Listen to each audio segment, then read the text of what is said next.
ဉာဏ်ကြီးရှင်တို့ရဲ့ထူးထူးဆန်းဆန်းအကျင့်များတမိုင်းတစ်လျှောက်မှာမှတ်တမ်းဝင်ခဲ့တဲ့ဉာဏ်ကြီးရှင်တွေကတာမန်သူတွေနဲ့မတူတဲ့ကိုရီကိုသေးတွေကိုပိုင်ဆိုင်ထားတာကတော့အမှန်ပါပဲဒီကိုရီကိုသေးတွေမှာဉာဏ်ရည်မြင့်မားမှုဇွဲထက်သန်မှုအရှုံးတန်ခံနိုင်မှုစသဖြင့်မတူညီတဲ့အချက်တွေလည်းပါဝင်နေရပါဒီအချက်တွေအပြင်ထူးထူးဆန်းဆန်းလို့ယူဆရမယ့်အကျင့်တွေလည်းရှိနေပါသေးတယ်အားလုံးပဲမင်္ဂလာပါကျမတို့ရဲ့ channel ကနေကြိုဆိုလိုက်ပါဒီနေ့ဗီဒီယိုလေးမှာတော့ဉာဏ်ကြီးရှင်လို့သတ်မှတ်ခံရသူတွေရဲ့ထူးထူးဆန်းဆန်းအကျင့်လေးတွေအကြောင်းကိုတင်ဆက်ပေးသွားမှာဖြစ်ပါတယ်နံပါတ်1နီကိုလက်တက်စလာ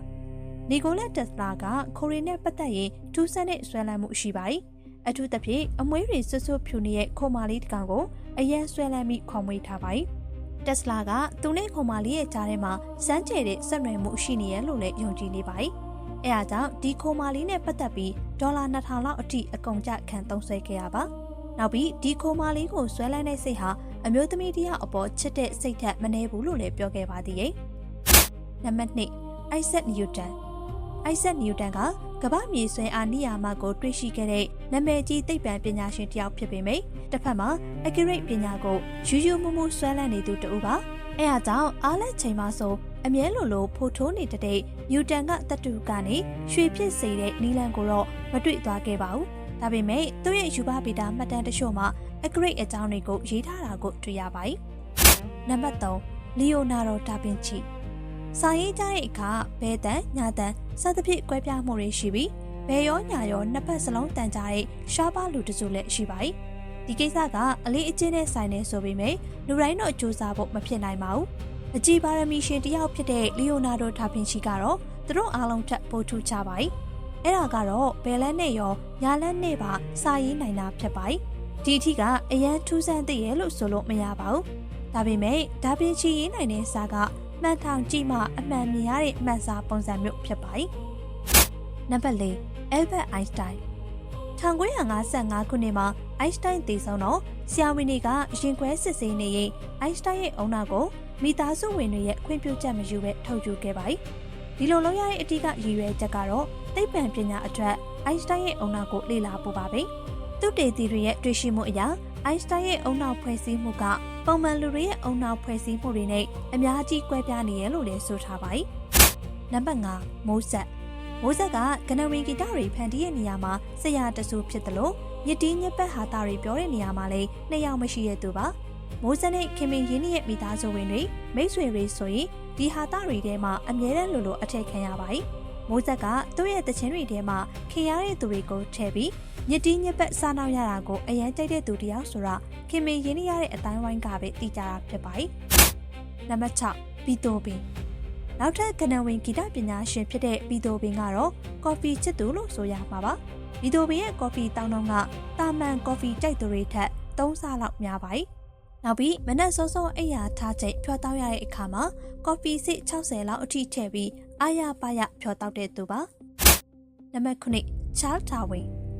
်လူတွေကမြောက်ကဆင်သက်လာတဲ့ဆိုတဲ့ theory ထုတ်ခဲ့သူချားတာဝင်မှာလေအားနည်းချက်ကြီးတစ်ခုရှိပါတယ်အဲ့ဒါကတော့လူကြားသူကြားထဲမှာစကားပြောဖို့ကြောင်းရွံ့တာဖြစ်ပါတယ်မတက်တာလို့ပြောရမယ်ဆိုရင်ချားတာဝင်တယောက်ရွှေစေးတွေထွက်လာတာတွေတုံလောက်တာမျိုးတွေဖြစ်လာတတ်ပါတယ်ချားတာဝင်ကခန္ဓာပေရသဘောတရားတွေကိုကောင်းကောင်းနားလည်တဲ့သူဖြစ်ပေမယ့်ဒီအားနည်းချက်ကိုတော့သိတဲ့အထိမပြင်သွားနိုင်ခဲ့ပါဘူးနံပါတ်8ဆန်ကမန်ဖရိုက်နာမည်ကြီးစိတ်ပညာရှင်ဆန်ကမန်ဖရိုက်ရဲ့ငယ်ဘဝမှာကိုကိန်းကိုစိတ်ယောဂကုသဖို့ထောက်ခံတဲ့ဘက်မှာရပ်တည်ခဲ့ပူပါတယ်ဖရိုက်ရဲ့ကုထုံအရကိုကိန်းဟာစိတ်ဖိစီးမှုတွေစိတ်လှုပ်ရှားမှုတွေအတွက်အထီးရောက်ဆုံးစေဝါဆိုပြီးစမ်းသပ်ချက်တွေနဲ့အတူသက်သေပြခဲ့ပူပါတယ်ဒါပေမဲ့နောက်ပိုင်းကျမှသာဘေးထွက်ဆိုးကျိုးတွေတွေ့လာခဲ့ရလို့ကိုကိန်းကိုကုထုံတွေကနေဖယ်ထုတ်ခဲ့ရတာပါနံပါတ်9မာရီဂျူရီရေဒီယိုတတိကြွားတဲ့အကြောင်းကိုသူတေသနာလုပ်တဲ့အချိန်မှာမာရီဂျူရီတယောက်ဒီကိစ္စကိုပဲခေါင်းထဲထည့်ထားခဲ့ရပါအိတ်လဲဒီစိတ်စားလဲဒီစိတ်ပဲဖြစ်နေတဲ့မာရီဂျူရီကရေဒီယိုတတိကြွနေတဲ့ပြွန်ချောင်းတွေကိုအကာအကွယ်မပါပဲ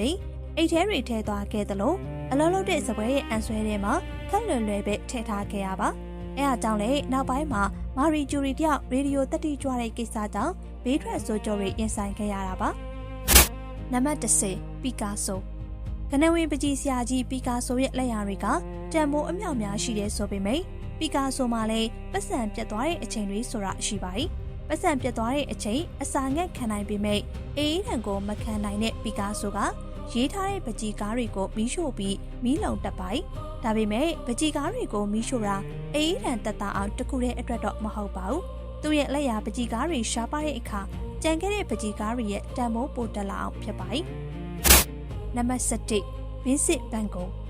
Van Gogh ကပကြီးစရာတွေထဲမှာလျှို့ဝှက်ချက်တွေများတဲ့သူလို့ဆိုရမှာပါနောက်ပြီး Van Gogh မှာသူများနဲ့မတူတဲ့ဝိတ်ချတဲ့အစီအစဉ်လည်းရှိပါတယ်အဲ့ဒါကတော့ကော်ဖီနဲ့ပါမော့နည်းနည်းကိုပဲစားပြီးဝိတ်ချတတ်တာပါဒီစားသောက်ပုံစံကဗန်ဂိုးရဲ့ကိုကျမ်းမာရေးစိတ်ကျမ်းမာရေးကိုထိခိုက်စေတဲ့အချက်တစ်ခုလည်းဖြစ်ပါတယ်နံပါတ်7 Walt Disney နာမည်ကြီးကာတွန်းဆက်ကမီကီမောက်ကိုတီထွင်တဲ့ဖခင်ကြီးကကြွက်တွေကိုကြောက်တဲ့ယောဂရှိပါတယ်ဒီယောဂကရိုးရိုးတနဲ့ကြောက်တတ်တာမျိုးမဟုတ်ပဲကြွက်မြင်ရင်ရင်တုံပန်းတုံဖြစ်ပြီးမေးလဲတက်တဲ့ဘိုးဘီယာယောဂမျိုးလည်းဖြစ်ပါတယ်။ဉာဏ်ကြီးရှင်တချို့ရဲ့ထူးထူးဆန်းဆန်းအကျင့်လေးတွေရဲ့အကြောင်းကတော့ဒီမှာပဲအဆုံးသတ်သွားပါပြီ။အားလုံးပဲဒီဗီဒီယိုလေးကနေထူးဆန်းတာလေးတွေသိလိုက်ရလို့နှစ်သက်လိုက်မယ်လို့ထင်ပါတယ်။ဗီဒီယိုလေးကိုနှစ်သက်တယ်ဆိုရင် like လေးနှိပ်ပြီးအားပေးသွားပါဦး။ဒီလိုဗီဒီယိုလေးတွေကိုဆက်လက်တင်ဆက်ပေးသွားမှာဖြစ်လို့မလွတ်ရအောင်လို့ channel လေးကို subscribe လေးလုပ်ထားဖို့တိုက်တွန်းလိုက်ပါ။အဆုံးထိကြည့်ရှုပေးခဲ့တဲ့အတွက်ကျေးဇူးတင်ပါတယ်ရှင်။